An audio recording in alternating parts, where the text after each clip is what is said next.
Welcome back to GearUpWindows YouTube channel. In this video, we will guide you on how to create a desktop shortcut for Google Calendar in Windows 11 or 10 PC using Firefox browser. For this, first open Firefox browser and then visit this one Google Calendar website and then sign in to this one website and then select this one padlock and drag it to the desktop.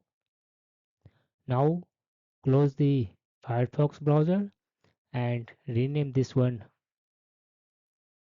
shortcut to Google Calendar. Now ensure your default browser is set to Firefox, and whenever you will double click on this one desktop shortcut of this one Google Calendar, it will automatically open in your Firefox browser on your Windows PC.